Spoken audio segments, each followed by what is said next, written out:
तो अभी तक जो कुछ भी पढ़े हैं उसमें कोई दिक्कत, डाउट आउट है तो पूछो। हम्म।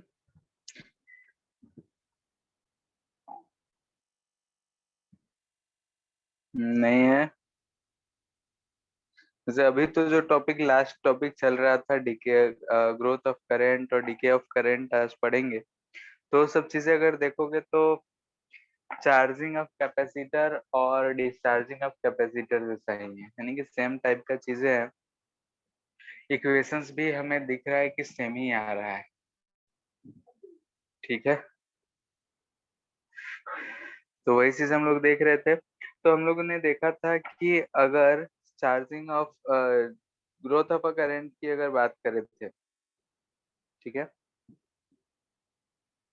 ग्रोथ ऑफ करंट इंडक्टर में, तो आई इजकल टू आया था हमारा आई नॉट 1 - e⁻ t/टॉ लिख सकते हैं।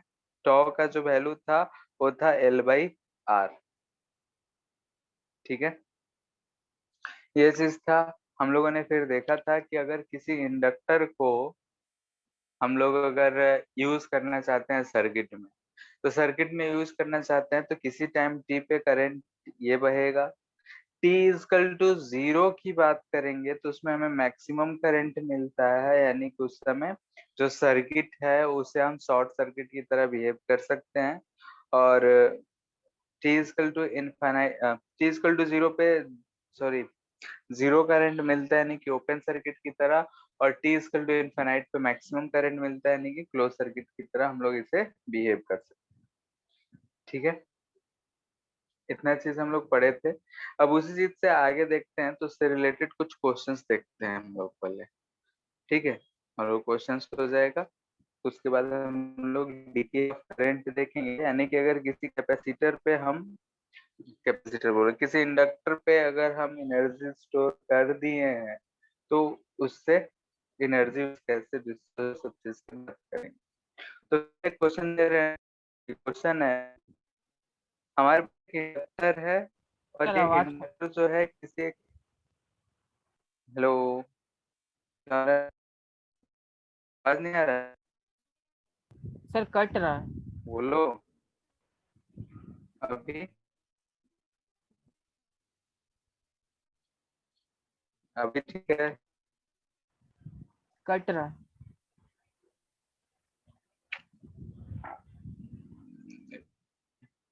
हेलो। यस सर, अभी ठीक है। ठीक है, तो यहाँ पे हम बोल रहे हैं कि ये हमारे पास एक इंडक्टर है।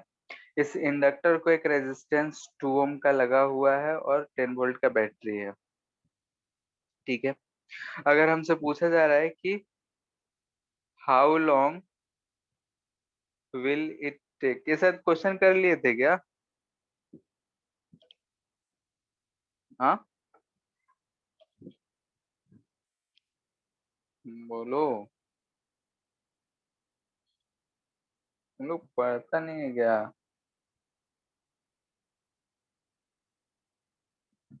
हो गया था, वही हमको भी याद आ रहा है कि क्वेश्चन किए थे। इसे हटाओ।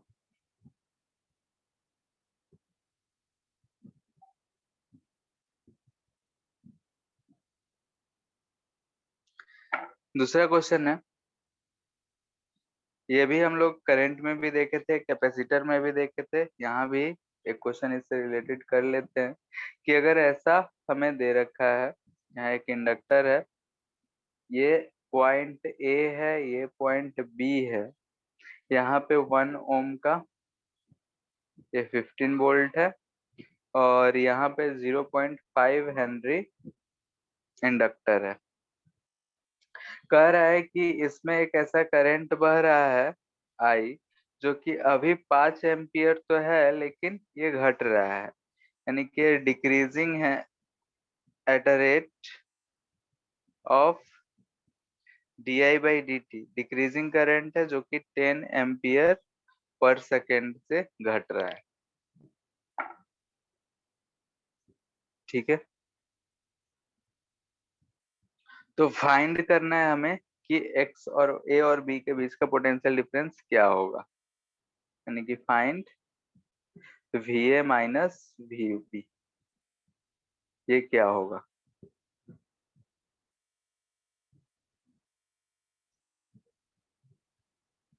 कैसे फाइंड करेंगे बताओ?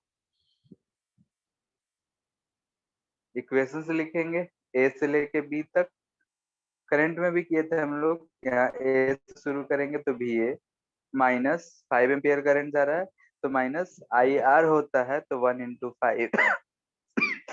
फिर यहाँ पे लोअर से हायर की तरफ जा रहे हैं, तो ये पॉजिटिव में आएगा 15। अब चूंकि करंट ये डिक्रीजिंग है, डिक्रीजिंग करंट है, तो उसे इंक्रीज करना चाहेगा, तो इधर माइनस इधर प्लस आएगा, और EMF हम लोग लिखेंगे LdI/dt। घट रहा है DI/dt, तो इसीलिए हम बोल रहे हैं कि करंट को सपोर्ट करेगा, इधर माइनस इधर प्लस, तो ये हमें दिख रहा है प्लस आएगा। L का वैल्यू है 0.5, DI/dt है 10, पहुंच गए B पे, तो पोटेंशियल ऑफ B, यहाँ से VA माइनस VB जो लिखना होगा हमें दिख रहा है ना, आ जाएगा -15 वोल्ट। क्लियर है ये? तो बस ये हम लोग जो फॉर्मेट ये लिखे हैं, ये कैसे लिखे हैं, तो हमें दिख रहा है यूजिंग KVL, यानी किरचॉफ्स वोल्टेज लॉ का हम इस्तेमाल किए हैं, और यहाँ पे हम लोगों ने इसका यूज किया है। इंडक्टर के बारे में हम लोगों ने देखा था कि अगर सर्किट में हम यूज करेंगे तो कैसे यूज करेंगे, करंट बढ़ रहा होगा तो कैसे करेंगे, करंट घट रहा होगा तो कैसे करेंगे, तो वही चीज हम यहाँ पे भी यूज करें। क्लियर है इतना? बोलो।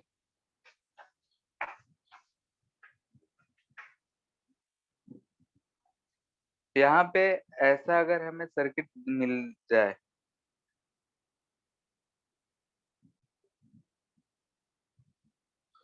ठीक है, ये चीज भी हम लोग कैपेसिटर के केस में किए थे, यहाँ पे भी कर रहे हैं। जैसे कि अगर ऐसा सर्किट मिल जाए, ये आर आर आर है, ये एल है, ये पोटेंशियल अगर हम बोल रहे हैं कि ई भी है,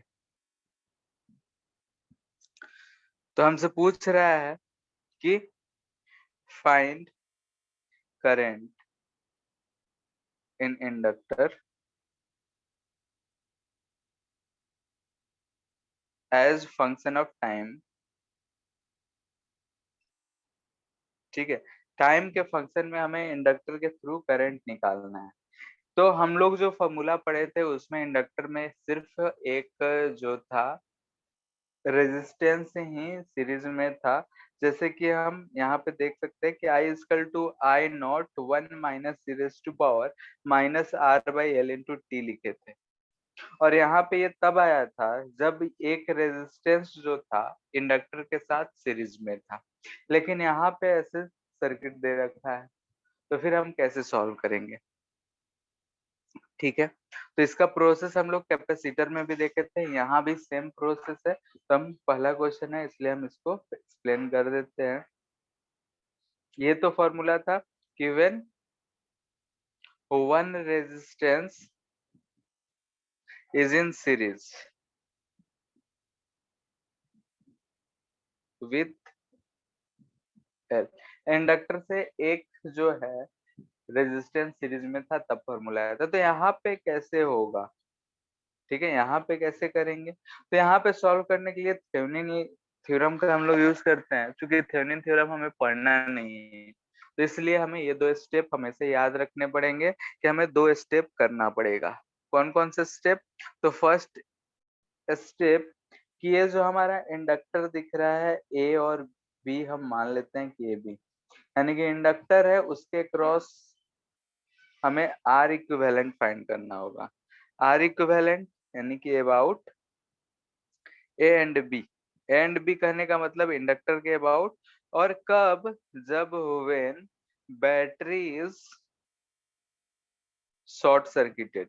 ठीक है, इसी टाइप के क्वेश्चन पूछे जाएंगे। ठीक है, इससे ज्यादा हमसे नहीं पूछा जाता है, तो इस चीज को ध्यान में रखना है।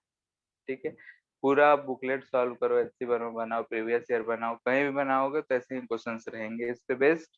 इस चीज को ध्यान में रखना है। सिंपल सा रहा ऊपर वाले फॉर्मूले से, तब तो कोई दिक्कत ही नहीं है, लेकिन अगर उससे ज्यादा बढ़ता है तो ये चीज बढ़ता है।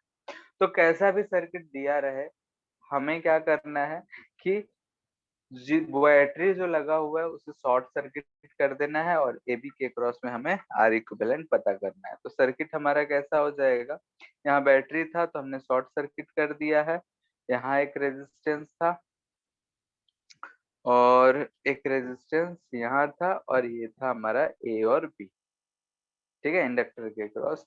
तो हम ये आर ही है, तो यहाँ से हमें दिख रहा है RAB जो है ये दोनों आपस में पैरेलल है, तो R/2 प्लस R दिख रहा है, यानी कि 3R/2 दिख रहा है। AB के क्रॉस जो इक्विवेलेंट रेजिस्टेंस है वो हमें इतना मिल गया,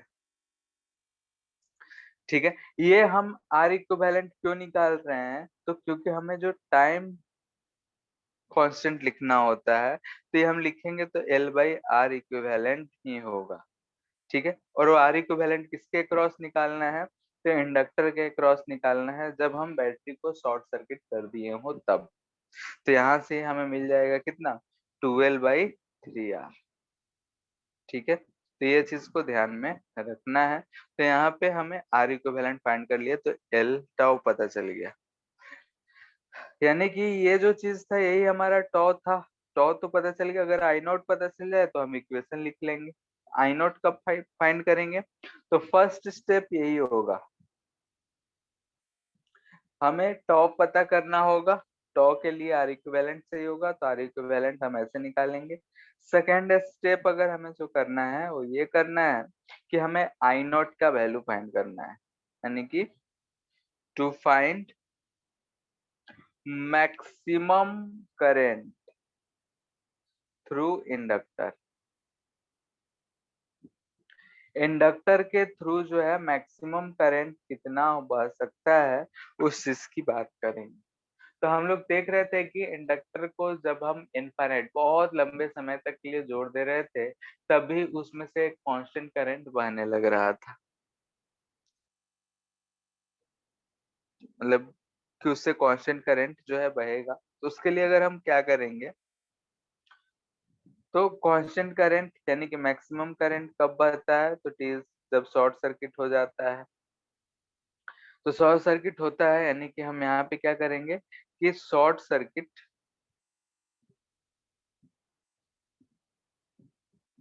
the inductor and find current through it.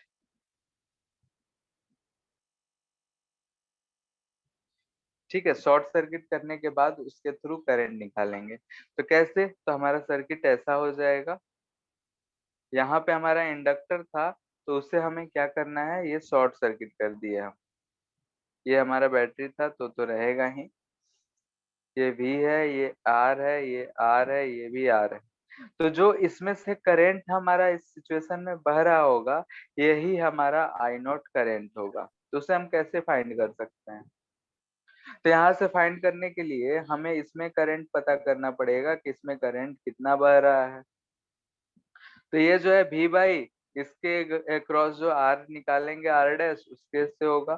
तो R डैश हमें दिख रहा है कि ये R R पैरेलल में है, तो R R पैरेलल में R/2 प्लस R3 यानी 2V/3R ये करंट बह रहा है। ये करंट इससे बह रहा है, यहाँ पे बह रहा है। ये दोनों पैरेलल है तो हमें पता चलेगा किधर I/2 आया होगा, तो ये भी जो है I/2 ही होगा। तो यहाँ से हम बोल सकते हैं कि आई नॉट जो है वो V/3R है। तो आई नॉट हमें V/3R मिल गया और टॉ मिल ही चुका है। तो हम लोग अब क्या करेंगे, इक्वेशन लिखेंगे, यानी कि दिस इंप्लाइज कि current I at any time T जो होगा, अगर हमें लिखना होगा तो क्या लिखेंगे, V/3R इंटू 1 माइनस e⁻ t/टॉ। तो टॉ जो आया है वो आया है 12/3R, तो यहाँ पे हो जाएगा 3R/12 इंटू टॉ। तो ये किसी भी टाइम टी पे हमारा करंट हो जाएगा, ठीक है। दूसरा रास्ता है सॉल्व करने का कि हम क्या करेंगे कि केवीएल लिखेंगे और फिर इंटीग्रेट करेंगे, जैसा कि हम लोग ऊपर वाला इक्वेशन डिराइव कर रहे थे। तो तुम्हारे ऊपर, तुम्हारी मर्जी कि जैसे निकालना चाहते हो वैसे निकाल सकते हो। क्लियर है ये? बोलो। यही काम हम लोग कैपेसिटर में भी किए थे, जब charging and discharging of capacitor पढ़े थे, तो उसमें भी जब ऐसे सर्किट आता था तो यही काम करते थे हम लोग। कि एक तो कैपेसिटर के क्रॉस में इक्विवेलेंट रेजिस्टेंस फाइंड करते थे, दूसरा कि कैपेसिटर से के अक्रॉस मैक्सिमम पोटेंशियल क्या होगा, ताकि हम मैक्सिमम चार्ज फाइंड कर सके। क्यू नॉट वहां पे फाइंड करना होता तो फाइंड कर लेते थे। किसी को दिक्कत इसमें?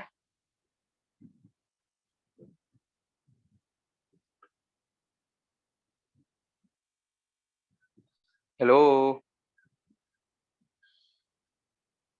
No sir. ठीक है फिर। No sir. तो नेक्स्ट देख। हाँ, तो नेक्स्ट देखते हैं हम लोग डिके ऑफ करंट। तो डिके ऑफ करंट क्या होता है? तो यहाँ साफ दिख रहा है कि अगर हम लोग का इंडक्टर है, हम लोगों ने देखा था कि अगर इंडक्टर को किसी बैटरी से कनेक्ट करते हैं तो धीरे धीरे इसमें जो आके है इंडक्टर चार्ज हो जाता है। चार्ज हो जाता है यानी कि बोलेंगे कि इसमें मैक्सिमम करंट आई नॉट है, इधर एक्टिव है लेट से, और इससे हम किसी रेजिस्टेंस से ऐसे कनेक्ट कर दें। तो ये कहने का मतलब ये जो है हमारा एक्टिव इंडक्टर है। एक्टिव इंडक्टर करने का मतलब कि इसके पास एनर्जी होगा। कितना एनर्जी होगा? तो पोटेंशियल एनर्जी लिखते हैं तो ये लिखते हैं हाफ LIS। इतना एनर्जी होगा, यानी कि इसके पास मैक्सिमम करंट आई नॉट है। ध्यान से अगर देखें तो अगर हम इस स्विच को क्लोज कर देते हैं, स्विच को क्लोज करेंगे तो कुछ देर में हमें दिखेगा कि इसमें करंट बह रहा है। वो करंट जो होगा कौन एक कांस्टेंट वैल्यू तो नहीं होगा, टाइम डिपेंडेंट ही होगा। आई नॉट जो है यहाँ पे हमें दिख रहा है कि आई नॉट जो है ये मैक्सिमम है, यानी कि इनिशियल जो करंट होगा वो होगा। धीरे धीरे ये करंट जो है रेजिस्टेंस के थ्रू हीट में लॉस हो जाएगा, यानी कि जो भी एनर्जी इंडक्टर में स्टोर्ड था वो धीरे धीरे खत्म होके करंट इस सर्किट में जीरो हो जाएगा। तो यहाँ पे अगर हम इक्वेशन लिखते हैं यानी कि यूजिंग KVL, अगर KVL यूज करें तो हमें दो ही चीज दिख रहा है। तो हम बोल सकते हैं कि जो L करंट जो है घट रहा है तो इसलिए -di/dt -IR will be zero होगा। तो यहाँ से अगर हम देखें तो हम ऐसा लिख सकते हैं DI इजकल टू, इधर जाएगा तो ये प्लस माइनस में हो जाएगा R/L/dt। ऐसा लिख सकते हैं, आई को नीचे लेते आए हैं, ऐसा हम लोग लिख सकते हैं। एक माइनस कट जाएगा, ये 0 से T हम जा रहे हैं। करंट जो है पहले आई नॉट था, फाइनली अगर आई जा रहा है, करते करते 0 हो जाएगा, लेकिन किसी टाइम टी पे लेट से कि करंट। तो इसे अगर हम सॉल्व करेंगे तो ln का मिल रहा है, तो ln आई नॉट से आई इजकल टू -R/L/T। यहाँ से अगर ध्यान से देखें तो हमें क्या दिख रहा है कि ln I/I0 is equal to e⁻⁻R/L। तो आई इजकल टू हमें मिल रहा है I0 e⁻⁻R/L/T। ठीक है, तो ये हमें क्या दिख रहा है कि करंट, किसी भी समय पे करंट, अगर इस करंट की बात करो तो एट टी इजकल टू 0 की बात करेंगे तो e⁻0 जो होता है 1 होता है, तो आई जो है मैक्सिमम है। वही टी इजकल टू बहुत लंबे समय की बात करते हैं तो टी इजकल टू इनफाइनाइट पे e⁻⁻∞, तो ये हमें आई जो है 0 दिख रहा है, यानी कि बहुत लंबे समय के बाद सर्किट से जो है करंट 0 बहने लग रहा है। और at T equal to R/L/R की बात करते हैं, तो L/R जब यूज करेंगे, जिसे हम लोग क्या बोलेंगे, इक्वल टू टॉ, यानी कि ये टाइम कांस्टेंट होगा। इस समय अगर ध्यान दो तो आई इजकल टू आ रहा है I0/E। ठीक है, तो I0/E, तो ये हमें मिलेगा 0.37 I0। ठीक है,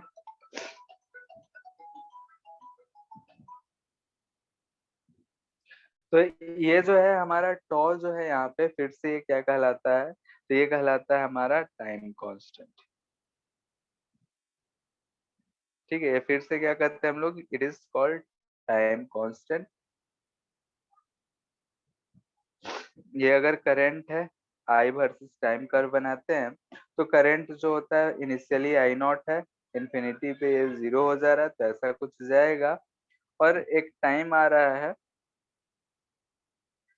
जब करंट 0.37% यानी 37% बच रहा है, उस समय को हम लोग बोलते हैं कि टाइम कांस्टेंट है। सेम चार्ज की तरह, charging of capacitor, discharging of capacitor जो हम लोग पढ़े थे, वैसा ही कुछ ये चीज।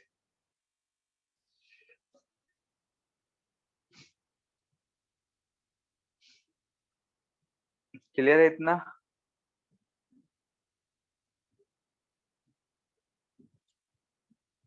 तो ये इक्वेशन आएगा, इसी इक्वेशन पे बेस्ड हमें फॉर्मूला बेस्ड क्वेश्चंस मिलेंगे। जैसे एक क्वेश्चन पूछते हैं,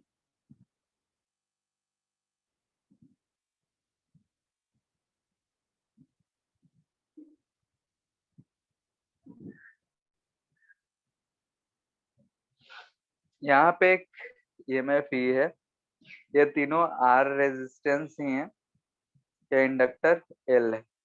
अगर स्विच को बंद करते हैं तो current through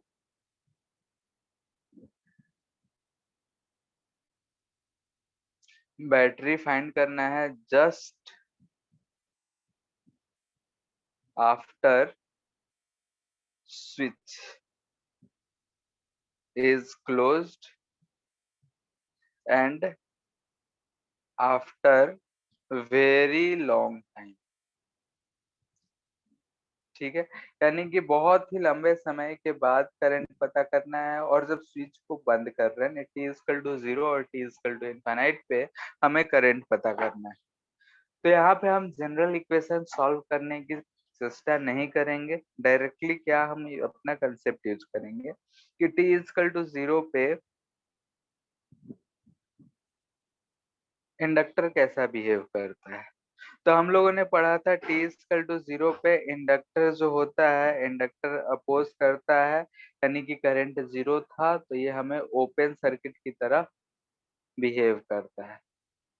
open circuit, open circuit है यानी कि हमारा सर्किट जो है ऐसा कुछ बनेगा, ये हमारा बैटरी हो जाएगा, यहाँ से इंडक्टर है तो उसे हम हटा देंगे, ये ऐसा हमें दिखेगा। ये ओपन है तो इसका कोई, इधर वाले सर्किट का कोई रोल ही नहीं है, तो काम खत्म। सिर्फ इसमें हमें करंट दिखना है, तो आई इक्वल टू दिख रहा है कि ई बाई इक्विवेलेंट रेजिस्टेंस 2R है, तो ये करंट इसमें ई बाई 2R बह रहा हो। वैसे ही लॉन्ग टाइम के बाद, अगर लॉन्ग टाइम बोल रहा है यानी कि टी जो बोल रहा है टेंड्स टू इनफाइनाइट है, उस समय हम लोग देखते हैं कि जो इंडक्टर होता है ये शॉर्ट सर्किट होता है। ठीक है, ये शॉर्ट सर्किट की तरह बिहेव करता है। तो हमारा जो सर्किट है फिर से हम लोग इसे ड्रॉ करेंगे, तो हमें क्या दिखेगा कि अगर ये शॉर्ट सर्किट है यानी कि इंडक्टर को हटा के हम एक वायर को से कनेक्ट कर देंगे, तो हमें ऐसा सर्किट दिखेगा, ये आर आर आर और ये ई है।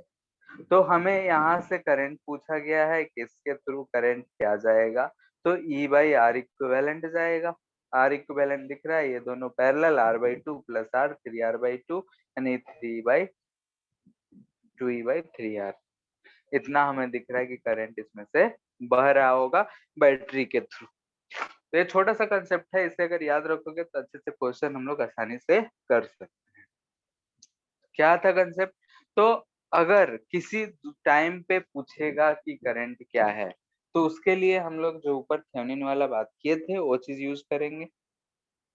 लेकिन अगर टी इक्वल टू जीरो और बहुत लंबे समय के बाद की बात करेगा, तो उस समय ये हमेशा ध्यान रखना है कि इंडक्टर कैसा बिहेव करेगा। सॉरी, क्लियर है इतना? Yes sir. किसी कोई दिक्कत?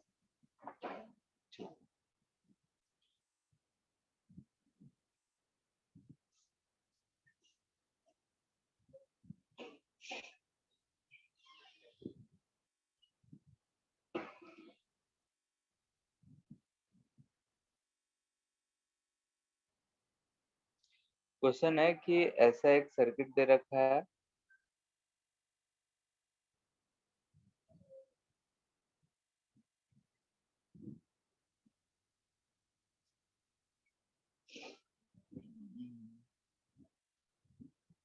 ये 50 वोल्ट है, ये 10 ओम है, R1 है, ये R2 है 20 ओम एंड R3 है 30 ओम। L जो है ये 2 मिली हेनरी है। बोल रहा है find current through R1, R2, R3 first immediately after switch is closed.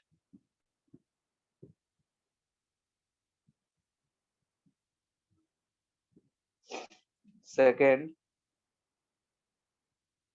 after very long time, बहुत लंबे समय के बाद, यानी स्विच क्लोज करने के बहुत लंबे समय के बाद क्या होगा। And third,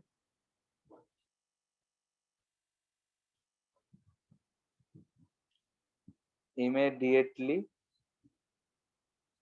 after switch is reopened. ठीक है, फिर से हम उसे ओपन कर दे रहे हैं तब तुरंत। A long time after switch is reopened. ठीक है, यानी कि एक बार जब हम इस स्विच को क्लोज कर रहे हैं, तो स्विच को क्लोज कर रहे हैं तो उस समय पे, फिर स्विच क्लोज करने के बहुत लंबे समय के बाद फिर स्विच को ओपन किए उस समय पे, और फिर स्विच को बहुत लंबे समय तक ओपन कर दे रहे हैं उसके बाद। फाइंड करना है, सिंपल सा क्वेश्चन है।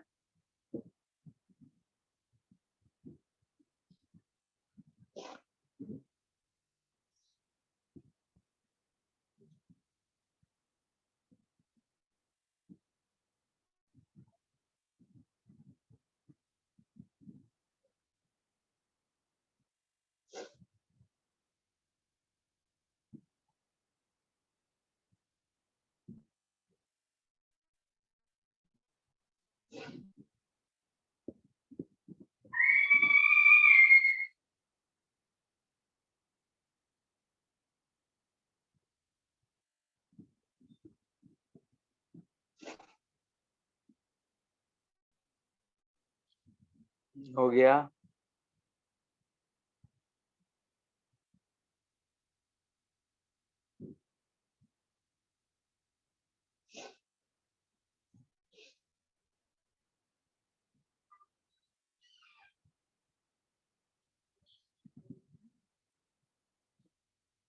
बोल रहा है पहला immediately after switch is closed. Immediately after switch is close यानी टी इज इक्वल टू 0 की बात कर रहा है। सॉल्यूशन फर्स्ट कम कर रहे हैं, टी इज इक्वल टू 0 यानी कि हम स्विच को क्लोज कर रहे हैं।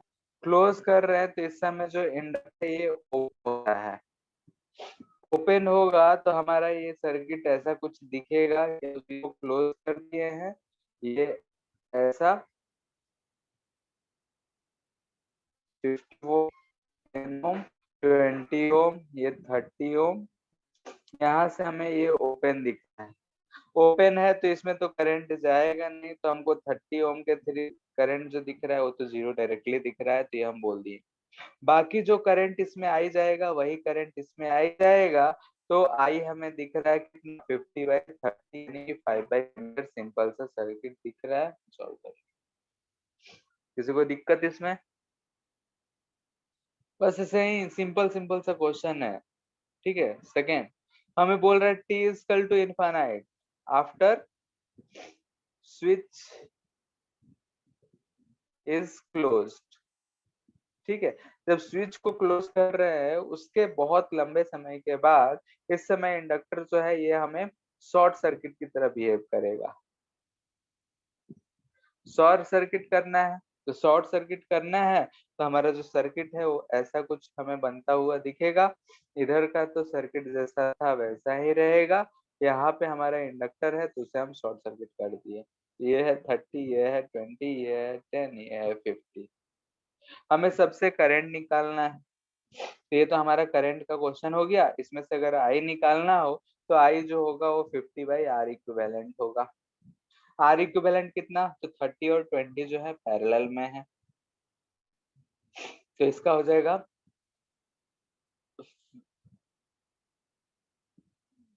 30 × 20/50, 0 0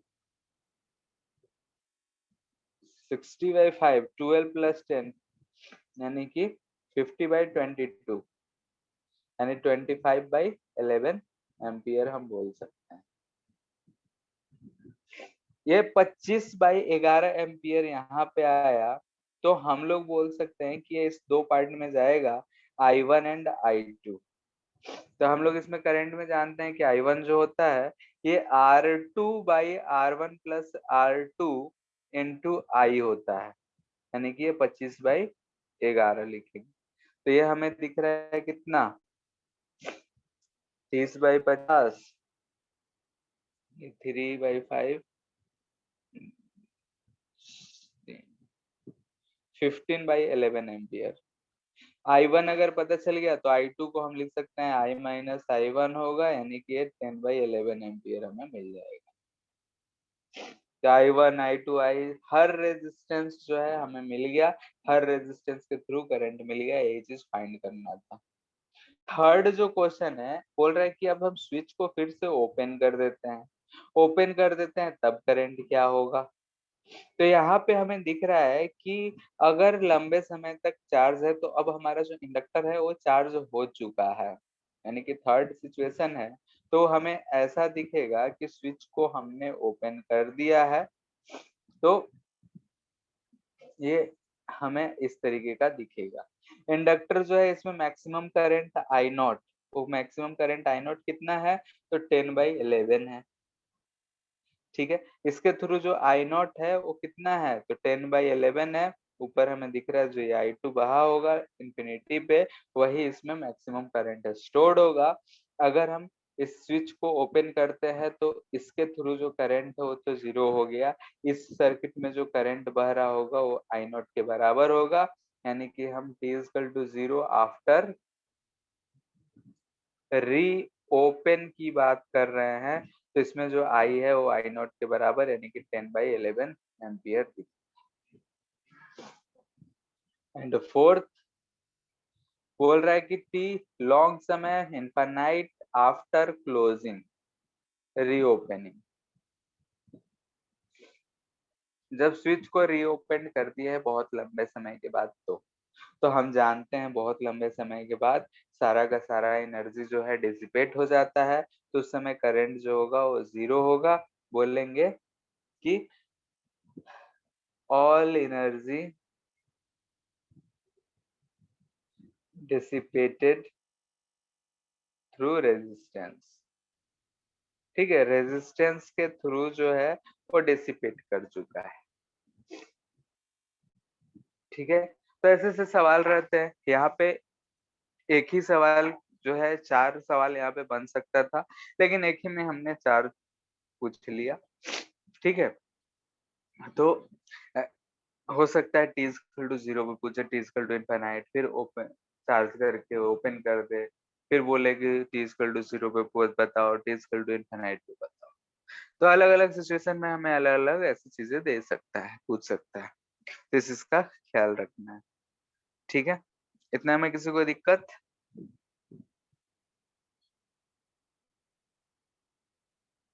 बोलो।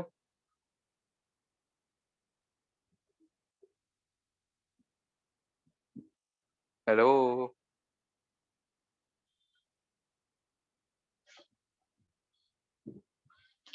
बोल, नहीं बोलते हो तो फिर समझ नहीं आता है कि हाँ भाई कनेक्टेड है नहीं है, या फिर समझ आ रहा है नहीं आ रहा है, क्या है।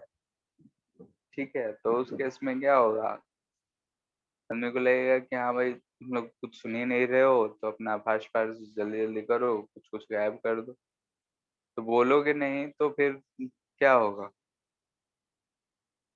बोलो। एक तरफ से सिर्फ आदमी बोलते रहे तो मुश्किल ही है। इतना बाद में कोई दिक्कत? No sir. ठीक है, तो यहाँ पे नेक्स्ट है हमारा म्यूचुअल इंडक्टेंस। ठीक है, तो म्यूचुअल इंडक्टेंस हम लोग पढ़े थे एक सेल्फ इंडक्टेंस। सेल्फ इंडक्टेंस बोल रहे थे कि खुद में करंट में अगर कुछ वेरिएशंस हो रहा है तो उसी के अंदर जो है फ्लक्स चेंज आ रहा था, और उसमें फ्लक्स चेंज आ रहा था तो हमें वो दिख रहा था कि हाँ भाई फ्लक्स चेंज हुआ है, इसका मतलब कि उसमें कुछ ना कुछ मैग्नेटिक फील्ड, फ्लक्स चेंज हुआ है तो हम बोल सकते हैं कि मैग्नेटिक इंडक्शन हुआ है, यानी कि कुछ ना कुछ करंट प्रोड्यूस हुआ, अपोज करा हो या फिर सपोर्ट किया हो, डिपेंडिंग ऑन कि करंट जो था वो इंक्रीजिंग था डिक्रीजिंग था। वैसे ही यहाँ पे ऐसा हो सकता है कि मान लेते हैं कि हमारे पास एक ऐसा कॉइल है, यानी कि सोलेनोइड ही हम मान लेते हैं, इसके बगल में एक और दूसरा सोलेनोइड रखा हुआ है।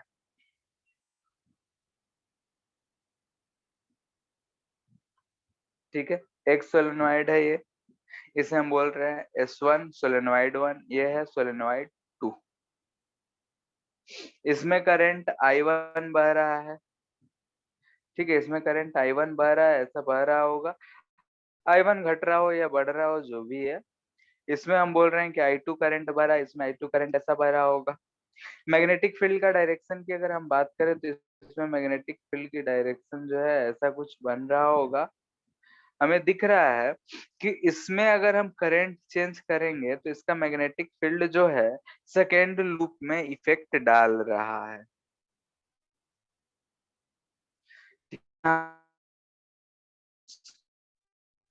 फर्स्ट का, ये जो है सेकेंड में हमें इफेक्ट डालता हुआ दिख रहा है, यानी कि फर्स्ट का फ्लक्स जो है दूसरे पे इफेक्ट डाल रहा है। ठीक है, यानी कि अगर हम बोले कि ये जो करंट है ये फंक्शन ऑफ टाइम टी है, तो इसका फ्लक्स जो है इसमें इसमें अगर हम चेंज करेंगे, इसे भी अगर फंक्शन ऑफ टाइम टी है तो इसका मैग्नेटिक फील्ड फर्स्ट वाले पे इफेक्ट डालेगा। तो यहाँ से हम बोल सकते हैं कि flux one one due to two जो है ये चेंजिंग है, और ये किस चीज पे डिपेंडेंट है, तो करंट ऑन टू है। क्यों? क्योंकि सोलेनोइड का मैग्नेटिक फील्ड जो होता है म्यू नॉट एन आई होता है, बी ऑफ सोलेनोइड।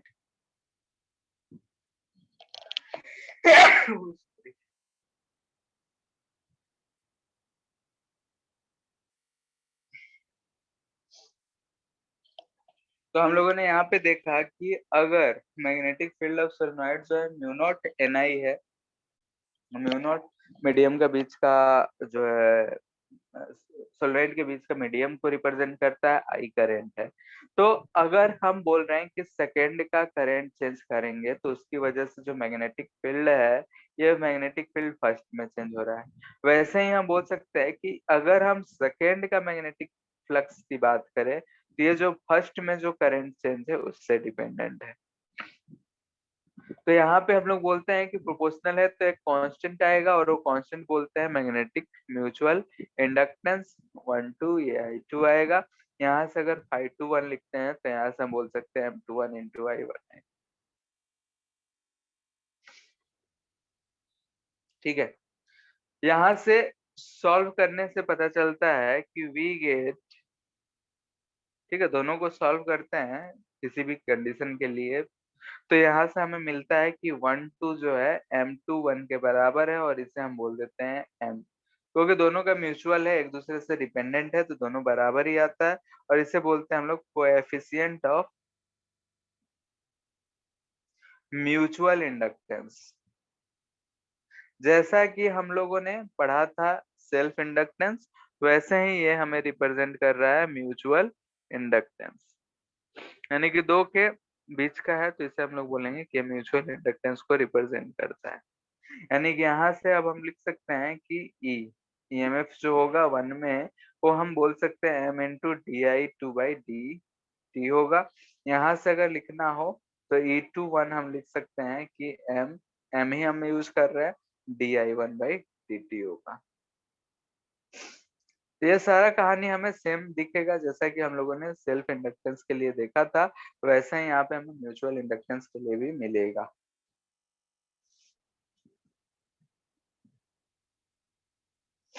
ठीक है, तो अगर म्यूचुअल इंडक्टेंस के केस में टोटल फ्लक्स की बात की जाए, यहाँ तो हमने बोला कि एक से दूसरे से रिलेटेड जो फ्लक्स है हो, लेकिन अगर करंट चेंज हो रहा है तो खुद का भी तो होगा, सेल्फ इंडक्टेंस वाला भी होगा।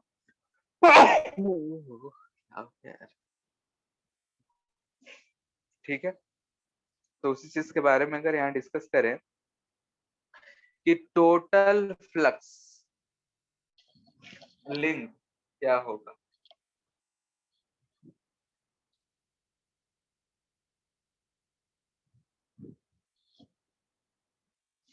ठीक है, total flux linked with coil क्या होगा।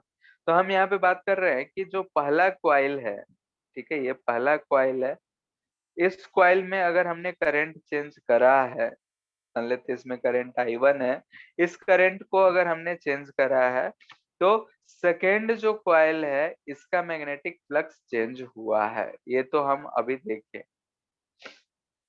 इसमें करंट I2 बहा है, तो इसमें करंट I2, डायरेक्शन कुछ भी हो सकता है डिपेंडिंग जो भी है, इसे अगर हम फर्स्ट बोले इसे सेकेंड बोल रहे हैं, तो फर्स्ट में करंट अगर हम देखें तो हमें दिखा कि फर्स्ट में करंट चेंज करने से सेकंड का फ्लक्स चेंज हुआ, सेकंड का करंट चेंज किए तो फर्स्ट का फ्लक्स चेंज हुआ। लेकिन हमने पहले ये भी तो पढ़ रखा है कि अगर दूसरा नहीं होता, सिर्फ फर्स्ट की करंट चेंज करते तो फर्स्ट में एक फ्लक्स और चेंज हो रहा था, जिसकी वजह से हमें सेल्फ इंडक्टेंस L1 मिल रहा था, वैसे ही यहाँ पे हमें इसमें L2 मिल रहा होगा। ठीक है, तो अगर हम फ्लक्स ऑफ वन की बात करते हैं, flux of one total flux की बात करते हैं, यानी कि हम टोटल फ्लक्स की बात कर रहे हैं यहाँ पे, तो टोटल फ्लक्स जो होगा वो अपनी वजह से भी होगा, यानी कि हम बोल सकते हैं कि L1 I1 होगा, खुद की वजह से ये फ्लक्स है, और साथ में ये दूसरे की वजह से M इंटू I2 होगा। वैसे ही अगर हम इसका फ्लक्स की बात करते हैं तो इसमें एक तो खुद की वजह से होगा L2I2 plus M into I1 होगा फर्स्ट की वजह से। यहाँ ध्यान से देखना है, I1 I2 जो है एक दूसरे का करंट है, एक दूसरे सर्किट में करंट, यानी कि फर्स्ट और सेकंड सर्किट में जो करंट है उसे हम I1 एंड I2 दे रखे हैं। फर्स्ट का जब फ्लक्स लिख रहे हैं तो उसका खुद का जो फ्लक्स था, खुद में करंट का लूप है, वायर है, एरिया है, तो उसके फ्लक्स की बात करें, और फिर दूसरे कॉइल में जो करंट वेरी कर रहा है उसकी वजह से फर्स्ट में हम लोगों ने देखा जो चेंजेस आ रहा है, तो phi equal to L1I1 M into I2 ऐसा लिख रहा है। यानी कि अगर हमें ईएमएफ लिखना होगा तो ये जो होता है d phi by D t होता है, तो यहाँ से L1 di1 by D t plus M di2 by D t होगा। यहाँ पे हम मैग्नीट्यूड ही सिर्फ लिख रहे हैं, वैसे ही E2 लिखेंगे तो L2 di2 by D T, जिस भी रेट से चेंज हो रहा हो, M di1 बाई डी, क्योंकि L और M को हम बाहर निकाल लेते हैं क्योंकि ये तो कांस्टेंट था। ये डिपेंड करता है किस चीज पे, तो एक दूसरे का डायमेंशंस पे ये डिपेंड करेगा। ठीक है, यहाँ पे हम लोगों ने देखा कि दोनों का करंट जो है हमने सेम रखा है। ठीक है, direction of current of flow हम देखें तो यहाँ पे direction of flow of current is same है, ये चीजें हो सकता है कि हमें उल्टा दे दे,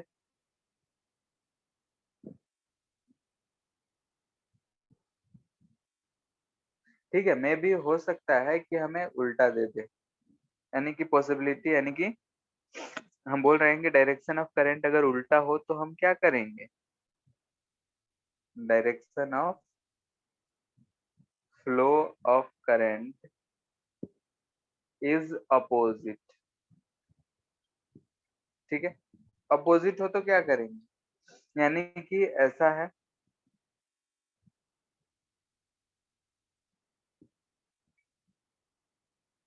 करंट इसमें हम मान लेते हैं कि I1 इसी तरीके से बह रहा है, इसका मैग्नेटिक फील्ड इसके अनुसार हम चेक कर सकते हैं।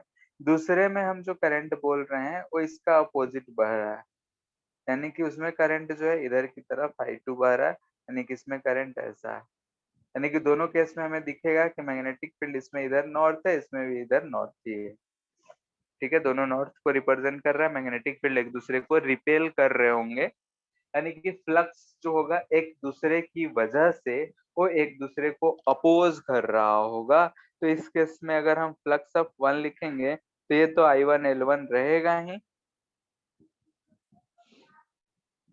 लेकिन माइनस m इंटू I2 लिखेंगे। माइनस क्यों? क्योंकि यहाँ पे दिख रहा है कि इसका भी मैग्नेटिक फील्ड नॉर्थ साइड इधर, नॉर्थ साइड इधर, दोनों में अपोजिशन होगा, यानी कि हम दिख रहा है कि flux due to each other will oppose each other. ठीक है, तो एक दूसरे को अपोज कर रहे हैं, इसलिए हम लोग ऐसा बोल सकते हैं। वैसे ही phi2 अगर लिखेंगे तो L2 I1 I2 minus m into I1। तो EMF अगर लिखना हो तो हम लिख सकते हैं L1 di1 by dt, minus सिर्फ अंतर क्या है ऊपर वाले में और इसमें कि एक माइनस साइन का अंतर आया है और कोई अंतर नहीं है। ठीक है, ये जो हम लोग चीजें पढ़ रहे हैं इस पे डायरेक्टली फॉर्मूला बेस्ड है, क्वेश्चन जो है थ्योरेटिकल बेस ही रहते हैं, ज्यादा कैलकुलेशन हमसे नहीं करवाए जाते हैं। ठीक है, कैलकुलेशन एडवांस लेवल में आते हैं तब भी कराया जाएगा, मेंस लेवल में नहीं कराया जाता। तो कंसेप्ट है, इसे ध्यान में रखना है कि ऐसा अगर होगा तो ये चीज आएगा। म्यूचुअल इंडक्टेंस क्या होता है वो चीज समझ लेना। ठीक है, एक जो है ये relation between mutual inductance and self inductance क्या होगा। तो ये भी डेरिवेशन हमें नहीं पढ़ना है, डायरेक्टली रिजल्ट है, रिजल्ट को याद रखना है कि हाँ भाई क्या रिलेशन होता है, क्योंकि इंपेरिकल रिलेशन आता है के under root L1 and L2 होता है। ठीक है, क्योंकि फॉर्मूला में हम क्वेश्चंस में हम लोग डायरेक्टली फॉर्मूला यूज कर लेते हैं। के जो है ये हम बोलते हैं कपलिंग फैक्टर। के का जो वैल्यू होता है ये लाई करता है 0 से लेकर 1 तक। ठीक है, 0 से 1 के बीच में होता है। इम्पेरिकल वैल्यू होता है, इम्पेरिकल। इम्पेरिकल यानी कि बस थ्योरेटिकल है कि हाँ भाई इतना रखे तो ये है, इतना रखे तो ये है। ये क्या रिप्रेजेंट करता है? रिप्रेजेंट्स फ्लक्स लिंकेज, यानी कि एक दूसरे से जो फ्लक्स है कितना परसेंट लिंक है उस चीज को रिप्रेजेंट करता है। जैसे अगर ये 1 होगा तो फर्स्ट का फ्लक्स सेकेंड के फ्लक्स से 100% लिंक्ड है, 0 है यानी कि फ्लक्स लिंकेज 0 है। जैसे एग्जांपल हम लेते हैं, फर्स्ट एक यहाँ पे इंडक्टर रखा हुआ है, सोलेनॉइड है, दूसरा जो है यहाँ पे रखा हुआ है। दोनों के बीच में जो डिस्टेंस है वो टेंड्स टू इन्फिनिटी, यानी कि बहुत दूरी पे रखा हुआ है। ठीक है, तो यहाँ पे बताओ तुम लोग खुद ही सोच के कि फर्स्ट का अगर लिंक फ्लक्स फर्स्ट में जो अगर करंट चेंज करे तो उसका मैग्नेटिक फील्ड जो है सेकंड पे कोई इफेक्ट नहीं डालेगा, सेकंड में कोई फ्लक्स चेंज नहीं आएगा। तो यहाँ से हमें दिख रहा है कि के का वैल्यू जो होगा वो 0 होगा, यानी कि एम जो होगा L1 L2 पे डिपेंड नहीं करेगा, म्यूचुअल इंडक्टेंस 0 होगा, यानी कि एम भी 0 होगा, यानी कि म्यूचुअल फ्लक्स लिंकेज जो है 0 है। यानी कि हमें क्या बता रहा है कि there is no linkage in flux. ठीक है, फ्लक्स में कोई लिंकेज नहीं। ठीक है, मे भी ऐसा हो सकता है कि एक सोलेनॉइड है। ठीक है, ऐसा एक सोलेनॉइड है, इस सोलेनॉइड के अंदर में एक छोटा सा ऐसा हम लूप रखे हैं, ये क्या है हमारा लूप है। तो हमें क्या दिख रहा है यहाँ पे ये जो सोलेनोइड है ये सोलेनोइड है। अगर सोलेनोइड में हम कुछ भी चेंज करेंगे तो ये जो लूप है इस लूप के थ्रू फ्लक्स चेंज होगा ही होगा। ठीक है, तो के के लिए इसका वैल्यू यहाँ पे 1 होगा। के का वैल्यू इसके लिए 1 होगा, यानी कि यहाँ पे हमें दिख रहा है कि 100% लिंकेज इन फ्लक्स है। एक का फ्लक्स दूसरे पे पूरा डिपेंड करता है। अगर हमें L1 L2 पता हो तो M के केस में हम यहाँ पे K1 इंटू K2 करके M फाइंड कर सकते हैं आसानी से। ठीक है, तो फ्लक्स लिंकेज अगर हमें पता हो तो वहां से भी हम म्यूचुअल इंडक्टेंस फाइंड कर सकते हैं। ठीक है, तो ये था म्यूचुअल इंडक्टेंस का कहानी। म्यूचुअल इंडक्टेंस बहुत कम हमसे पूछा जाता है। ठीक है, फिर भी इतना जानना जरूरी है। फिर है कॉम्बिनेशन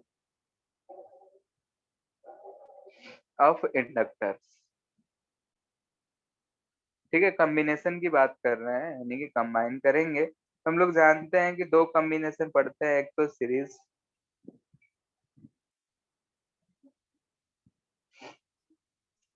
ठीक है। आगे अगर इंजीनियरिंग में जाते हो, इलेक्ट्रिकल लोग हैं, तो ये सारे काम डिटेल में करने होंगे। यहाँ पे हमारे लिए उतना जरूरी नहीं है, लेकिन थोड़ा बहुत जानकारी होना चाहिए, तो वही चीज हम लोग देख रहे हैं।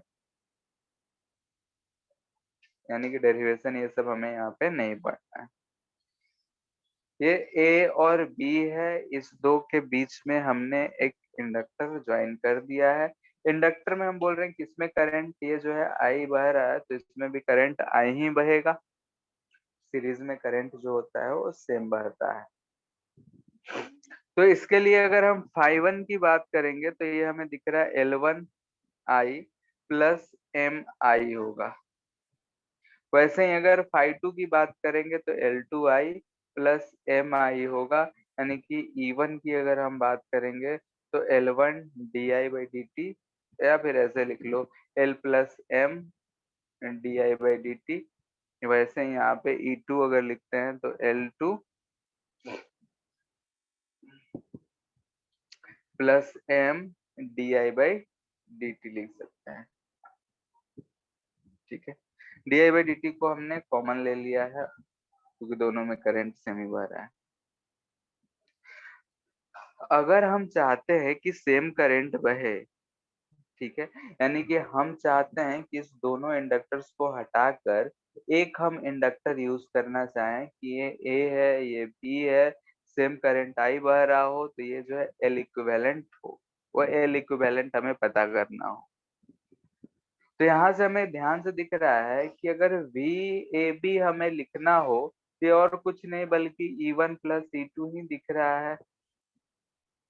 दिख रहा है, ए बी, ए यहाँ भी ए है ये भी बी है, दोनों के बीच का पोटेंशियल जो है इन दोनों का पोटेंशियल के बराबर होना चाहिए। यानी कि यहाँ से हम बोल सकते हैं कि V A B E1 plus E2 है। यानी कि अगर हम वी ए बी लिखना चाहें तो लिख सकते हैं एल इक्विवेलेंट इंटू DI/dt। ठीक है, L equivalent into DI/dt that is equal to, यहाँ पे वी ए बी अगर हम लिखना चाहें तो लिख सकते हैं एल इक्विवेलेंट, करंट आई बह रहा है तो DI/dt। तो इस चीज को हम लिख रहे हैं E1 प्लस E2। यानी कि ध्यान से देखो तो L1 plus M plus L2 plus M और DI/dt जो है ये कॉमन हो गया है, तो ये तो कट गया। तो यहाँ से हमें दिख रहा है कि L इक्विवेलेंट जो मिल रहा है L1 plus L2 plus 2M मिल रहा है। ठीक है, तो जब भी ऐसा अगर कनेक्शन हो, करंट दोनों में एक ही साइड से दूसरा हो, यानी कि दोनों का करंट एक तरीके से चेंज हो रहा है, तो उस केस में हमारा L1 plus L2 into plus 2M आएगा। केस 2 से केस 1 कर देते हैं। सीरीज का ही केस 1 है, ये केस 2 है। ऐसा सिचुएशन हो सकता है, वायर है, इस वायर को हम बना रहे हैं ऐसा, ऐसा मान लेते हैं कि कनेक्शन है। यानी कि इसमें हमें दिख रहा है कि करंट ऐसा जा रहा है, यानी कि इसमें करंट हमें उल्टा आता हुआ दिख रहा है। करंट उल्टा आ रहा है यानी कि फ्लक्स जो है अपोज करेगा। यानी कि अगर हम फाई 1 लिखेंगे तो L1 L1 है, ये L2 है, तो L1I माइनस एम आई लिखेंगे, यानी कि यहाँ से E1 जो होगा वो L1 minus M d I by D t होगा। वैसे ही φ2 अगर लिखते हैं तो L2I माइनस एम आई होगा, यानी कि E2 जो होगा वो L2 minus M into d I by D t होगा। तो हम बोल सकते हैं कि सिमिलरली एज एबव केस, ठीक है, यहाँ पे माइनस है, सब कुछ सेम है, तो हम बोल सकते हैं कि एल इक्विवेलेंट जाएगा और कुछ नहीं बल्कि L1 plus L2 minus 2m आएगा। तो डायरेक्शन ऑफ करंट का फ्लो वो भी इम्पोर्टेंट है यहाँ पे कि कैसा आ रहा है, तो इस चीज का ध्यान रखना है कि L1 plus L2 plus 2m, L1 plus L2 minus 2m।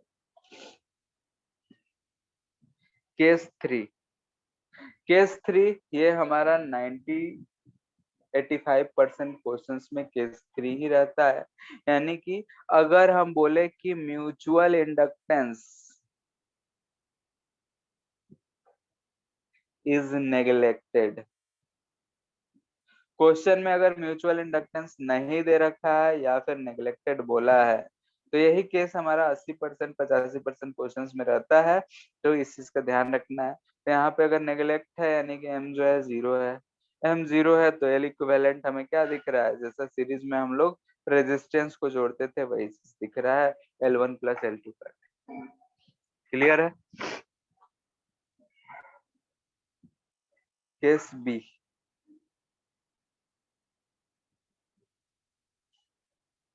In parallel, ठीक है, इंडक्टर्स को अगर हम पैरेलल में कनेक्ट करेंगे तो क्या होगा, इसमें भी हम लोग का एक ही केस पढ़ना, बहुत सारे केसेस हो सकते हैं, तो हम म्यूचुअल इंडक्टेंस को इज नेग्लेक्टेड, ठीक है, म्यूचुअल इंडक्टेंस को हम कंसीडर नहीं कर रहे हैं, वही केस है। तो हमें दे रखा है कि ऐसे दो इंडक्टर्स है जो कि आपस में पैरेलली कनेक्टेड हैं। यहाँ से अगर करंट आई आया है, ये L1 है L2 है, तो हम जानते हैं कि दोनों में करंट सेम तो नहीं जाएगा, लेकिन अगर बोले कि ये पोटेंशियल ए है ये पोटेंशियल बी है, तो दोनों का पोटेंशियल जरूर सेम होगा, यानी कि वी ए बी जो होगा वही E1 इक्वल टू E2 होगा। यहाँ पे हम इन म्यूचुअल इंडक्टेंस को नेग्लेक्ट करें तो φ1 बोल सकते हैं L1 इंटू I1, यानी कि L1 d I one by D T.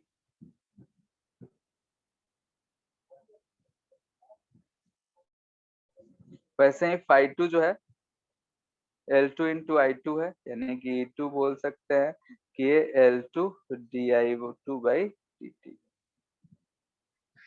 यहाँ से ये दोनों इक्वल हैं तो दोनों को इक्वल कर दे रहे हैं, तो L1 d I by D t equal to L2 d I by D t, d I two by D t, ये चीज हमें मिल जाएगा।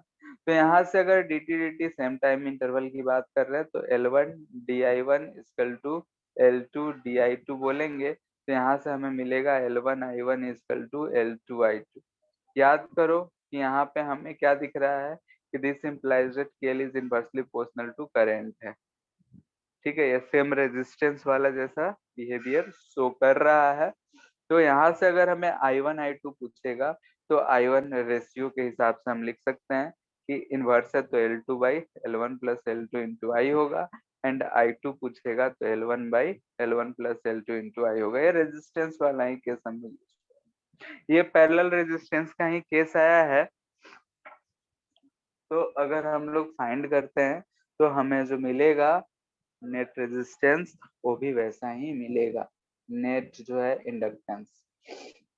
तो यहाँ से 11 मतलब 12th बोर्ड के सिलेबस में तो ये नहीं है, इसके बाद जो पढ़ेंगे वो वाला चीज है, यानी कि एलसी ऑसिलेशन। तो यहाँ पे हम डायरेक्टली ही लिख देते हैं कि in parallel 1 by L equivalent जो आएगा 1 by L1 plus 1 by L2 आएगा, जितना भी दिया रहे हम वैसे ही जोड़ सकते हैं, यानी कि जैसा रेजिस्टेंस को जोड़ते थे वैसा ही है।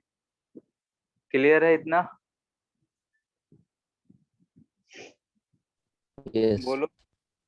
ठीक है, इसके बाद हमारा इस चैप्टर का लास्ट टॉपिक है वो है एलसी ऑसिलेशन। ये भी थ्योरेटिकल कंसेप्ट ही है, ठीक है। एलसी ऑसिलेशन, एल इंडक्टर को रिप्रेजेंट कर रहा है, सी जो है कैपेसिटर को रिप्रेजेंट कर रहा है, दोनों के बीच का ऑसिलेशन है। तो हम जानते हैं कि अगर एक इंडक्टर है, इसे अगर हम बैटरी से कनेक्ट करते हैं, इसमें रेजिस्टेंस कुछ हो, तो इसके पास एनर्जी स्टोर होता है half L I not square. वहीं अगर हम कैपेसिटर है, कैपेसिटर को भी अगर हम चार्ज करते हैं, तो हमें दिखता है कि इस पे अगर हम फुल चार्ज करते हैं तो एनर्जी स्टोर होता है half u into c square, ठीक है। यानी कि एक कैपेसिटर हो, एक इंडक्टर हो, दोनों पे एनर्जी स्टोर होता है। ये जो एनर्जी है ये मैग्नेटिक एनर्जी है। कैपेसिटर पे जो होता है इलेक्ट्रिक फील्ड की वजह से होता है, तो इलेक्ट्रिक एनर्जी बोलते हैं, इलेक्ट्रिकल एनर्जी, ठीक है। तो हमें दिख रहा है कि अगर इंडक्टर में जो हम एनर्जी स्टोर करते हैं वो मैग्नेटिक फील्ड एनर्जी स्टोर्ड होता है, और कैपेसिटर पे एनर्जी स्टोर करते हैं तो इलेक्ट्रिक फील्ड एनर्जी स्टोर्ड होता है। तो अगर हम मान लें एक कैपेसिटर को चार्ज करके, एक कैपेसिटर को चार्ज करके एक इंडक्टर से जोड़ दें, या एक इंडक्टर को हम पूरा एनर्जी स्टोर करा दे, उसके बाद एक कैपेसिटर से कनेक्ट कर दे, तो दोनों केस से कोई भी एक ले ले तो हम इंडक्टर को चार्ज कर लिए। जैसे हम बोल रहे हैं किसमें चार्ज है, ये एक्टिव इंडक्टर है, इसे हम किसी कैपेसिटर से जोड़ दिए, हम और कुछ नहीं लगाए हैं, बस एक कैपेसिटर से जोड़ दिए हैं। तो क्या होगा, ठीक है, उसी चीज पे हम चर्चा करेंगे। तो चर्चा करने के लिए हम कुछ फिगर्स बना रहे हैं, यानी कि कुछ स्टेजेस दिखाने पड़ेंगे। तो वही स्टेजेस देखने के लिए हम कुछ फिगर्स बना रहे हैं।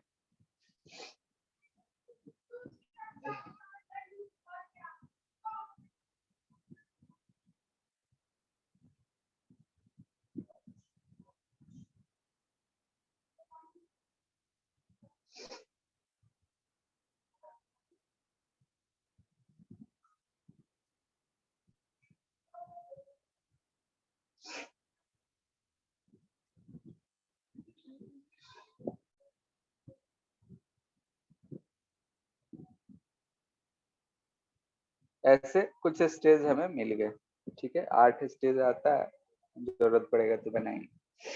यहाँ ध्यान से देखो कि ये जो है हमारे पास एक इंडक्टर है, इनिशियली जो है ये अनचार्ज्ड है, इसे हम क्या माने हैं अनचार्ज्ड। हो सकता है कि इस पे चार्ज दे क्वेश्चंस में, लेकिन हम लोग अनचार्ज माने हैं। इस पे हम बोले हैं कि एनर्जी है, इसका एनर्जी जो है वो हाफ एल आई नॉट का स्क्वायर होगा। अगर हम इसे क्लोज कर देते हैं तो ये हम बोल रहे हैं कि स्टेज 1 है, ठीक है। थ्योरेटिकल कंसेप्ट ही है, न्यूमेरिकल हम बना सकते हैं, लेकिन मोस्टली थ्योरी पूछे जाते हैं तो इसलिए थ्योरी से ही समझ लेते हैं। तो यहाँ से हम बोल रहे हैं कि energy half L I not square है, स्टेज 1 है, हम स्विच ऑन कर दिए, यानी कि हमारा जो कैपेसिटर है यू ऑन कैपेसिटर जो है वो 0 है, जो भी एनर्जी हो सिर्फ इंडक्टर में ही है। स्टेज 2 आते हैं, स्टेज 2 कुछ समय के बाद, यानी कि ये जो है स्टेज 2 को रिप्रेजेंट करता है। स्टेज 2 हमें क्या बता रहा है, कि स्टेज 2 ये बता रहा है कि कुछ देर के बाद इस पे जो एनर्जी है वो हाफ एल आई स्क्वायर हो गया, आई नॉट घट गया है, यानी कि करंट इसमें कुछ आई बह रहा होगा, उस हिसाब से इस पे कुछ चार्ज क्यू आ गया होगा, इधर प्लस क्यू इधर माइनस क्यू आया होगा, क्योंकि करंट इधर से बह रहा है, तो प्लस क्यू माइनस क्यू, यानी कि इस पे हमें चार्ज दिख रहा है कि ये बढ़ रहा है, तो इसका जो पोटेंशियल है वो हाफ क्यू स्क्वायर बाई सी आया होगा, और ये एनर्जी धीरे धीरे धीरे धीरे धीरे धीरे अब बढ़ रहा होगा। बढ़ते बढ़ते कब तक बढ़ेगा भाई, इसके पास जितना एनर्जी था वो एनर्जी लूज कर जाएगा, तो इस पे हमें दिख रहा है कि इस पे मैक्सिमम चार्ज क्यू आ जाएगा, और इस केस में यूसी जो होगा वो हाफ क्यू स्क्वायर बाई सी होगा, और ये जो इनिशियली इंडक्टर के पास जो एनर्जी था उसी के बराबर होगा। अगर हम एनर्जी लॉस को कंसिडर नहीं कर रहे हैं तो जितना एनर्जी इंडक्टर के पास था वो सारा का सारा एनर्जी अब कैपेसिटर के पास आ चुका है। तो हम इसे बोल रहे हैं कि ये जो है स्टेज हमारा थर्ड को रिप्रेजेंट कर रहा है, यानी कि ऐसे सिचुएशन हो रहा है। हम स्टेज 4 पे आते हैं। तो स्टेज 4 पे हमें क्या मिलता है? ये स्टेज 4 को हम रिप्रेजेंट कर रहे हैं। तो यहाँ पे हमें दिख रहा है कि अब जो है ये प्लस था, ये माइनस क्यू चार्ज था। अब ये जो है एनर्जी, चूंकि सर्किट तो कंप्लीट ही है, तो इधर से अब करंट इसमें बह रहा होगा और इसमें इधर एनर्जी स्टोर हो रहा होगा, यानी कि एनर्जी जो है हाफ LI² हो जाएगा और इसका एनर्जी घट के जो है वो हाफ Q²/C हो गया होगा। यानी कि यहाँ पे हमें दिख रहा है Q जो है घट रहा है और इस केस में हमें दिख रहा है कि यहाँ पे इधर I जो है ये बढ़ रहा है। ठीक है, तो इंडक्टर पे जो है स्टेज 4 में हम देखते हैं कि करंट अब धीरे धीरे बढ़ना शुरू हुआ। नहीं कि पहले जो था मैक्सिमम करंट था, लेकिन वो मैक्सिमम एनर्जी था, यानी कि इंडक्टर के पास मैक्सिमम एनर्जी था, मैग्नेटिक एनर्जी था। वो एनर्जी जो है इलेक्ट्रिकल एनर्जी यानी कैपेसिटर पे जाके स्टोर हो गया।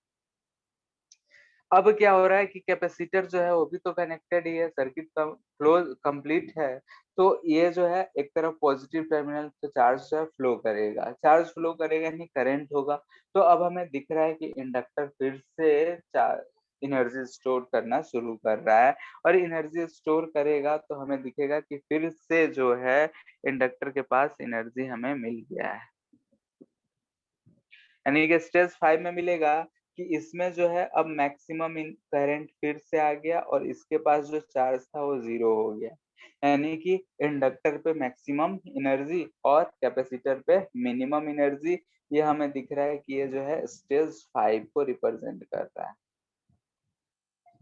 ठीक है, फिर अगर हम आगे आते हैं तो हमें क्या दिखेगा कि अब करंट इसमें ऐसा बह रहा है, इंडक्टर में करंट इधर बहेगा, वो I0 से घट के हमें I मिल गया है और इस पे अब प्लस क्यू चार्ज, इस पे माइनस क्यू चार्ज, इस पे क्यू जो है अब इंक्रीज होने लगा।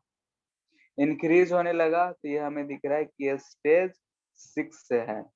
ठीक है, स्टेज 6 है, यानी कि अब जो एनर्जी फिर से यहाँ पे इंडक्टर पे आया था, अब वो फिर से यहाँ पे हमें प्लस क्यू माइनस क्यू मिल जाएगा, यानी कि कैपेसिटर पे, और इस पे जो करंट है वो 0 हो जाएगा, उसके पास एनर्जी खत्म हो जाएगा। ये हमें स्टेज 7 के कहानी दिख रहा है।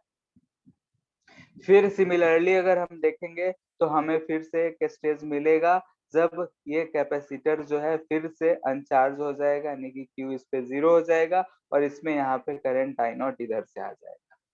तो यहाँ पे ये अगर स्टेज 8 हम लिख रहे हैं तो ये फिर से हमें किधर ना दिख रहा है, ये इक्वल टू स्टेज फर्स्ट ही दिख रहा है।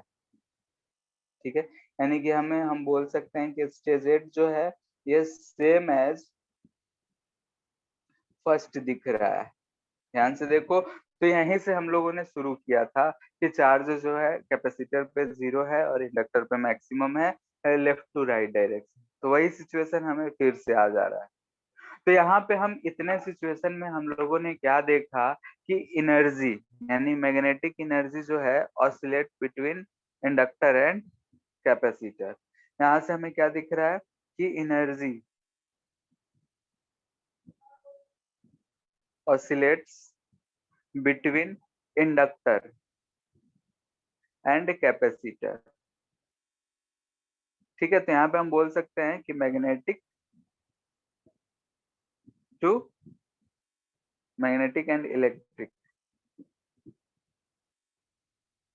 ठीक है, मैग्नेटिक और इलेक्ट्रिक एनर्जी में ऑसिलेट हो रहा है। एक बार मैग्नेटिक पूरा हो रहा है, फिर इलेक्ट्रिकल, फिर मैग्नेटिक, फिर इलेक्ट्रिकल, फिर मैग्नेटिक, फिर इलेक्ट्रिक। किसी टाइम पे अगर देखें तो दोनों ही एनर्जी रह रहा है, यानी कि मैग्नेटिक भी है और इलेक्ट्रिकल भी है। यानी कि अगर हम बोले यहाँ पे कि एट एनी मोमेंट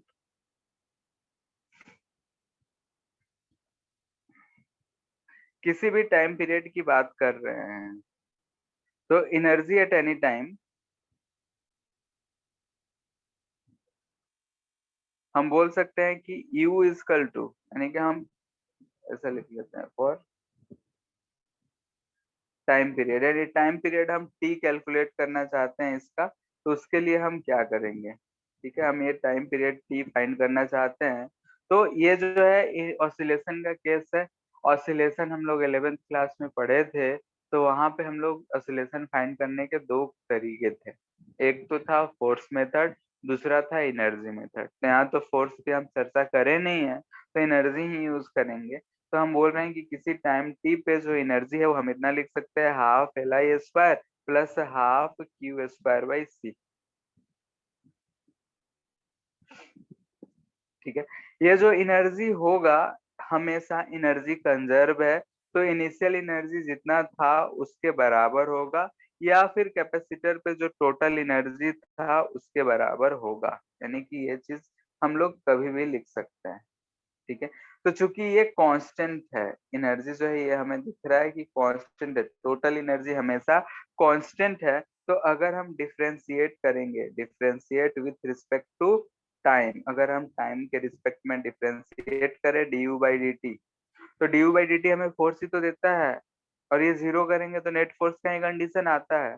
जिसे अगर हम डिफरेंशिएट करेंगे तो ऐसा मिलेगा हमें 1/2 L 2I d I by D t plus 1/2 1/c into 2Q d q by D t equal to 0।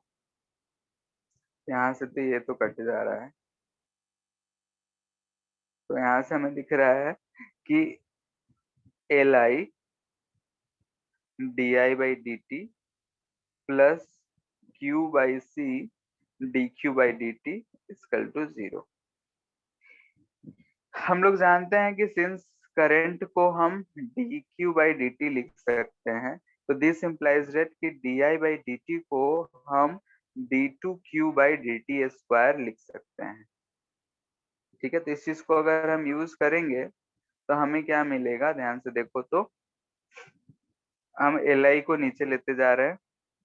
अच्छा, आई तो है यहाँ से, I D q by D T है, तो यहाँ से ध्यान से देखो तो हम आई को इससे काट सकते हैं। ठीक है, since I equal to d q by D T, तो हम यहाँ से लिख सकते हैं एल, एल को हटाएं दो, d two q by D t square, L को हम हटाए हैं यानी कि यहाँ पे हमें 1/LC मिलेगा, और ये आ जाएगा क्यू इजकल टू 0। ये हमें इक्वेशन मिल रहा है। ठीक है, एस एच एम याद करोगे तो ये एस एच एम का जनरल इक्वेशन है। एस एच एम में हम लोग पढ़े थे कि ऑसिलेशन में कि d two x by D t square plus omega square x equal to 0। तो यहाँ से और यहाँ से अगर हम इसमें कंपेयर करें तो कंपेयरिंग हमें क्या मिलेगा, कंपेयरिंग अगर हम करते हैं तो हमें मिलेगा यहाँ से कि जो ओमेगा ऑसिलेशन का एंगुलर फ्रीक्वेंसी है वो 1/LC मिलेगा। तो टाइम पीरियड हमसे पूछना था तो 2π/ओमेगा होता है, तो ये हम बोल देंगे 2π√LC हमें टाइम पीरियड मिल जाएगा। टाइम पीरियड यानी कि फ्रीक्वेंसी, ऑसिलेशन का फ्रीक्वेंसी पूछा जाए तो 1/T होता है, या फिर 2π into by omega, omega equal to 2πf, तो f इक्वल टू ओमेगा/2π होता है। जैसा करो, जो भी करो, तो 1/2π इंटू √LC। ठीक है, तो हमें टाइम पीरियड ओमेगा जो कुछ भी पूछा जाए हम लोग आराम से बता सकते हैं। दूसरा चीज ऑल्सो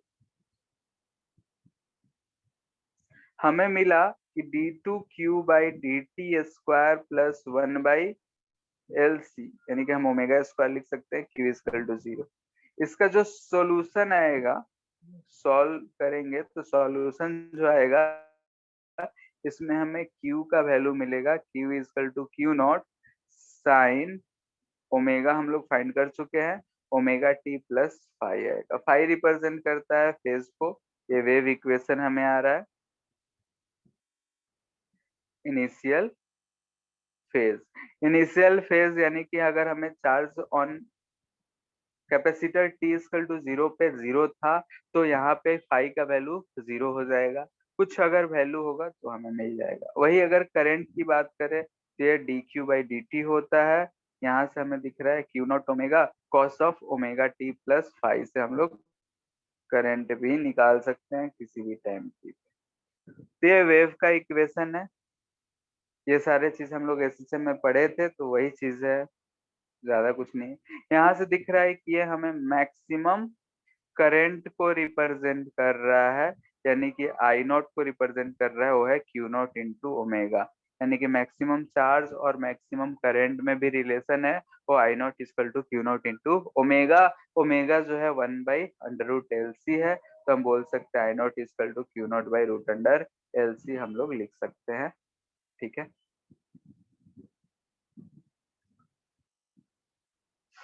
ऑल्सो एसएसएम में याद हो तो हम लोग वेलोसिटी लिखते थे v equal to omega into a square minus x square. तो वैसे ही आई भी हम लिख सकते हैं omega into under root maximum charge का स्क्वायर माइनस क्यू स्क्वायर। ठीक है, तो हम डायरेक्टली जो है एसएसएम से ही कंपेयर करके सब लिख रहे हैं, क्योंकि ये सारा कहानी हम लोग पहले कर चुके हैं वेब्स में, तो एक फिर से वही चीज करने की जरूरत नहीं है। क्योंकि यही इक्वेशन आया था, इसी इक्वेशन को हम लोग सॉल्व करे थे, तो ऐसा दो इक्वेशन आए थे। एक इक्वेशन डिस्प्लेसमेंट का आया था, एक इक्वेशन वेलोसिटी की आई थी। तो इक्वेशन क्यू जो है डिस्प्लेसमेंट रिप्रेजेंट कर रहा है, आई जो है यहाँ पे उसको dx/dt करेंगे, यानी कि वेलोसिटी था, तो यहाँ पे आई वेलोसिटी वाला टर्म रिप्रेजेंट करता है। तो दोनों को कंपेयर करके हम लोग जो भी कहानी था हम कर सकते हैं। क्लियर है? तो जो कुछ भी पूछा जाएगा यहाँ पे वो एसएचएम वाले जो इक्वेशंस थे उसी से रिलेटेड पूछे जाते हैं। इतना में किसी को दिक्कत? बोलो।